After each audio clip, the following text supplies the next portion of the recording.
Hey guys, I got some good news and some bad news. The bad news is this is going to be the last power scaling video I ever upload on this channel. The good news is now I have a channel all about power scaling. Fast fictional fights, which you guys should totally check out. If you only like me for my power scaling videos, then unsubscribe from this channel and go subscribe to the other one. I also want to give a big thank you to my new editor, Trigger. Trigger is not only really skilled, but he's also really fast. He's like the speed of Joshua, but the editing skills of Lemmy. He's been a big help to me, and you guys should totally go check out his channel. And I know I haven't worked on the next episode of Fast Fictional Fights in a while, but we had some trouble with the animation. It didn't come out to how I wanted it to come out. But now I'm going to get back to work on that. Just give me a few more weeks and it should be out.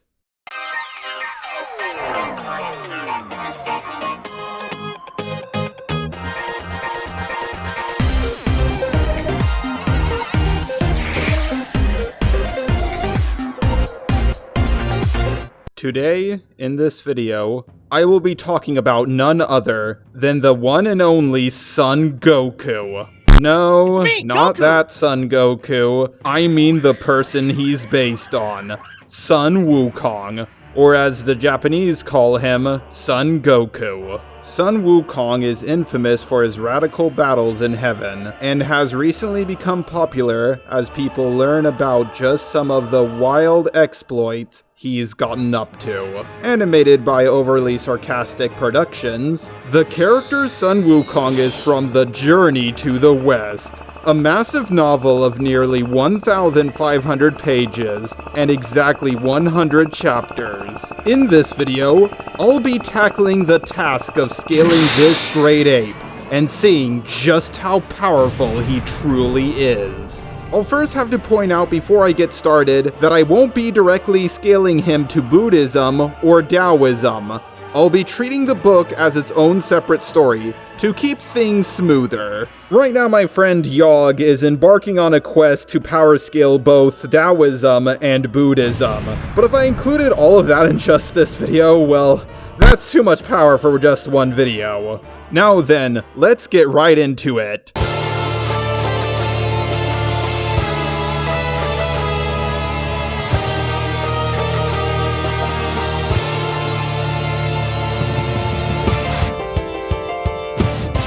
We gotta talk about how powerful Sun Wukong really is, since I've been seeing a lot of people downplay Sun Wukong all over the internet.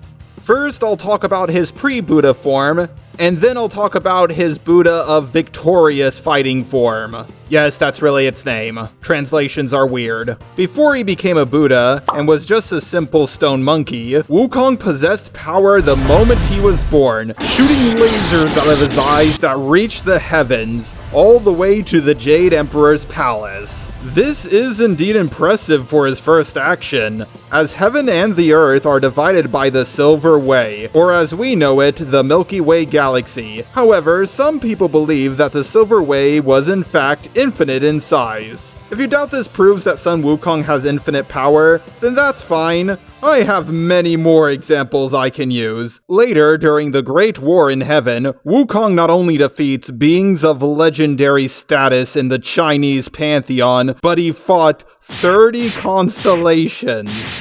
The embodiment of the north and south directions, which I don't know if you know this, but fighting a direction doesn't really work out since they're, well, entirely conceptual. But that didn't stop Sun Wukong, and while he was doing all of this, he fought off 120,000 heavenly soldiers. During this time, Wukong had thoroughly beaten up most of heaven, including the Dragon Kings. And this is impressive, as the Dragon Kings created the Dragon Palace, a construct that contains infinite realms. If you are willing to accept this, this would make Wukong multiversal plus. But what about his Buddha form? Well, besides being vastly more powerful than his base form, there isn't much stated. However, his booty form has many powers that place him vastly above his base form, as you'll soon see when it comes to his power. Just be patient for now.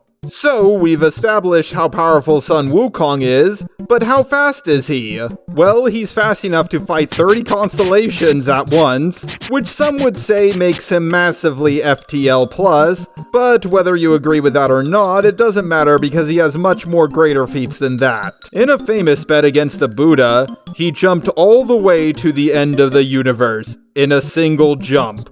Now, out of context, this may seem like it makes Sun Wukong above the Buddha himself, but it actually doesn't. You see, because the Buddha is one with everything, he actually did not escape the palm of Buddha's hand. So logically speaking, Buddha Sun Wukong should also be, well, one with everything.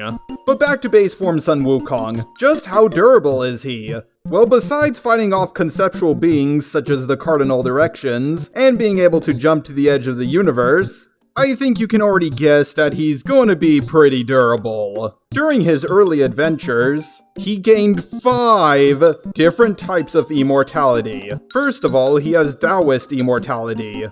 Then he removed his name from the registry of the underworld, or hell, or the land of the dead, or whatever it's called in Eastern mythologies, meaning he can't die any longer. After giving himself the name Great Sage equal to Heaven, Wukong was added to the Immortal Registry, removing him from the limitations of death. He ate the peaches of immortality, and he ate the pills of immortality made by Lu O Su. I hope I'm pronouncing that right. 老子 All of this eventually culminates with the gods trying to distill all the immortality out of him, which famously fails. Despite the 7 trigrams furnace being able to destroy the conceptual gods, it only managed to piss Sun Wukong off. Just so you guys can understand, not even the destruction of his conceptual existence could keep Wukong down, and instead, it gave him sick red eyes, which can see through illusions. Basically, Sun Wukong got the Sharingan. On top of this, he learned the 78 transformations. It's 72 transformations, goddammit! I know this shit. I'm part Chinese.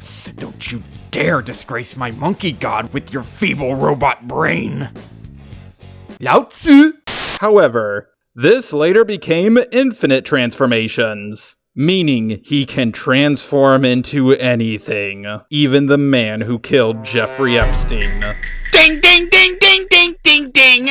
Ding ding ding! During one of his fights, he transforms into a giant flaming dragon, just for fun. Oh, sorry, there was a typo in my script. He actually turned into a demon. I guess I could just re-record that part, but I'm too lazy to do that. But this later backfires because his whole monkey army is more scared of him than they are of the army of heaven. But far more impressive than these are his resistances. Not only was he able to bypass the miracles generated by the mighty miracle god, but he was also able to drink liquid copper, which liquefies at 1084 degrees Celsius, or 1983 degrees Fahrenheit. This was all during his imprisonment underneath the mountain that Buddha put him under, for 500 years. Actually, you know what, I don't know why I pointed this out, this actually sounds way less impressive than, you know, the last durable feat I talked about. Despite all the powers of heaven, from their manipulation of concepts, their ability to play with the laws of reality itself, soul manipulation, mind manipulation, and so much other shit, nothing could stop Wukong's rampage. So, what about Wukong's Buddha form? Well, as a Buddha, he has complete control over duality itself, and is unbound from reality, and controlling yin and yang, all of dualities. So, we've covered a lot of the major stuff for Sun Wukong, but how smart is he? Well, if you got the idea that Wukong has similar intelligence to Son Goku, then you're dead wrong. Wukong was smart enough to learn, and was able to practice Taoist immortality, which requires a massive amount of learning and reading, usually taking millions of years. like with the Jade Emperor, who took up to 9.6 billion years, and he was also able to obtain Buddhahood too. As for his Buddha form, Wukong is completely omniscient, meaning he knows absolutely everything, the book stating that those who obtain Nirvana become all-knowing. And there you have it. That's Sun Wukong, the greatest martial arts monkey to ever grace the earth. And before I sign off, I would like to quickly say, no, Wukong didn't beat the Jade Emperor. This is a myth from people who haven't even read the book. Buddha himself states that Wukong fighting the Jade Emperor is a terrible idea. So, what do you guys think about everything I just said about Sun Wukong? Did I leave anything out? Should I make a fight putting someone against Sun Wukong? Tell me in the comments section down below. And don't forget, fast fictional fights is expensive to make, so please donate to my Patreon.